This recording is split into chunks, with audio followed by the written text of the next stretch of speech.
शेतकरी मी नातं माझं मातीशी आहे, धान्य पिकूनही कुटुंब माझं उपाशीच आहे।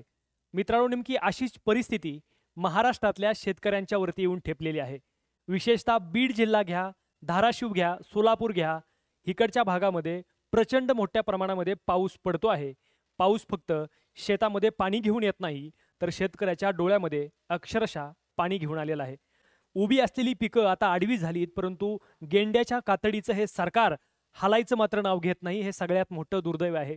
एकीकडे स्वतःच्या लेकरांसारखी, पोटच्या लेकरांसारखी सांभाळलेली पिकं आणि जनावरं जेव्हा वाहत्या पुरामध्ये वाहून जातात ना, तेव्हा दुःख काय असतं हे शेतकऱ्याला विचारावं लागत नाही। ते दुःख डोळ्यामधनं घळाघळा वाहणारे अश्रू सांगून जातात। मित्रांनो, बीडमध्ये घ्या, सोलापूरमध्ये घ्या, धाराशिवमध्ये घ्या, तिथल्या शेतकऱ्यांच्या नशिबी अगोदर कोरडा दुष्काळ असायचा, परंतु धोधो पडणाऱ्या पावसानं इथल्या शेतकऱ्यांचं जीनं हैराण करून टाकलेलं आहे।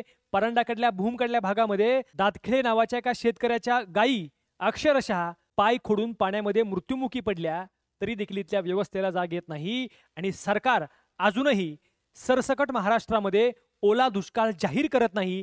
याच्या इतकं दुसरं दुर्दैव कोणतंही नाही। धोधो पडणारा पाऊस इथल्या सरकारला जाग आणेल का, हा मोठा प्रश्न आहे। एकीकडं शेतकऱ्याच्या शेतामधली माती वाहून जाते, शेतकऱ्याच्या शेतामधली पिकं वाहून जातात आहेत। पंचनामे आता कशाचे करायचे? शेतकऱ्याच्या मड्याचे पंचनामे करायचे का? सरकार आज हालायचं नाव घेत नाही। आणि इथल्या शेतकऱ्याला म्हणजे एकीकडं शेतातलं सोयाबीन गेल्यावरती शेतकऱ्याच्या घरामध्ये दिवाळी होत असायची, आज त्याच सोयाबीनला शेतामध्येच कोंब फुटलेत। एवढा मोठा प्रचंड पाऊस पडूनही सरकार अजून याबद्दल बोलायला तयार नाही। हे मोठं दुर्दैव आहे। आज व्हिडिओ असतील, फोटो असतील, सोशल मीडियाच्या माध्यमातून कोसळणाऱ्या पावसाची क्षणचित्र, फोटो आपल्यापर्यंत पोहोचले, परंतु मित्रांनो, शेतकऱ्याच्या काळजातलं दुःख मात्र इथल्या व्यवस्थेला कधी कळलं नाही। अरे, कागदावर काळं करणे इतकं का सोपं असतं मातीला हिरवं करणं? तिथं मड झाकून जीवच वापशावर पेरावा लागतो, तेव्हा हिरवा कोंब उगवतो।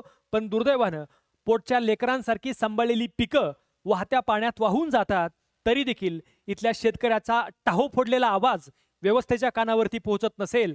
शेतकऱ्याच्या नशिबी हे सावत्रपण आलेलं आहे। एकीकडे जातीसाठी मोर्चे निघाले, एकीकडे नेत्यांसाठी मोर्चे निघाले, परंतु माझ्या बळीराजासाठी, माझ्या शेतकऱ्यासाठी आता मोर्चे काढण्याची गरज आहे। एकीकडे निवडणुकांच्या अगोदर सरसकट कर्जमाफी देऊ, आम्ही शेतकऱ्याचा सातबारा कोरा करू, कोरा करू, कोरा करू, अशा प्रकारची भाषणं इथल्या माणसांसमोर दिली गेली। परंतु आज जेव्हा सत्तेवरती बसलेले हे सरकार आज प्रचंड मोठा पडणारा पाऊस ओला दुष्काळ म्हणून शेतकऱ्याचं जीवन हैराण करतोय, तेव्हा मात्र मदत सुद्धा घेऊन पुढे येत नसेल, तर याच्या इतकं दुसरं दुर्दैव कोणतं नाही। इथल्या शेतकऱ्याचा विचार फक्त मतासाठी करणाऱ्या व्यवस्थेला मला विचारायचंय की हेच का तुमचं सरकार? हे सरकार गेंड्याच्या कातडीचं सरकार आहे। कारण मित्रांनो, शेतकऱ्यानं शेतामधली पिकं पोटच्या लेकराप्रमाणे वाढवलेली असतात। आणि सोयाबीन घ्या, कापूस घ्या, आज द्राक्ष बागायतांचं नुकसान झालेलं आहे, केळी बागायतदारांचं नुकसान झालेलं आहे। हे नुकसान कधीही भरून न येणारं नुकसान झालेलं आहे, परंतु फुल ना फुलाची पाकळी ह्या सरकारनं शेतकऱ्याला ताबडतोब मदत देणं गरजेचं आहे।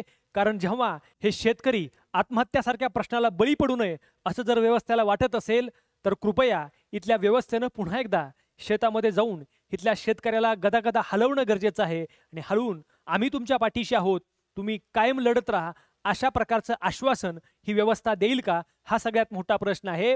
निवडणुकीत दिलं गेलेलं आश्वासन तुमचा सातबारा कोरा करू, सातबारा कोरा करायचं लांबच राहिलं, परंतु आज इथल्या भयानक पावसानं झोडपलेल्या शेतकऱ्याच्या पाठीवर मायेचा हात टाकण्यासाठी सरकार जागा होईल का, हा सगळ्यात मोठा प्रश्न आहे। डोक्याला हात लावून बसलेला बळीराजा लेकरा बाळांकडे बघून जगतोय। लेकरं बाळ उघड्यावर पडलेली आहेत, फक्त शेतात पाणी नाही तर शेतकऱ्याच्या घरात देखील पाणी आलंय। आणि हे सगळं पाहून शेतकऱ्याचं काळीज मात्र रडायचं थांबत नाही। ह्या सगळ्या चहूबाजूनी वेढलेल्या शेतकऱ्याला आता व्यवस्थेनं पुन्हा एकदा मायेचा हात देणं गरजेचं आहे। तरच मला वाटतं बळीराजाच्या पाठीमागं खंबीरपणे उभे राहिलो तरच उद्याचा बळीराजा हा तुमच्यासाठी काहीतरी शेतामध्ये पिकवू शकेल। परंतु जर शेतामधली माती सुद्धा वाहून गेली असेल तर पिकवायचं काय, हा सगळ्यात मोठा प्रश्न घेऊन शेतकरी आज सरकारच्या दारामध्ये उभे आहे।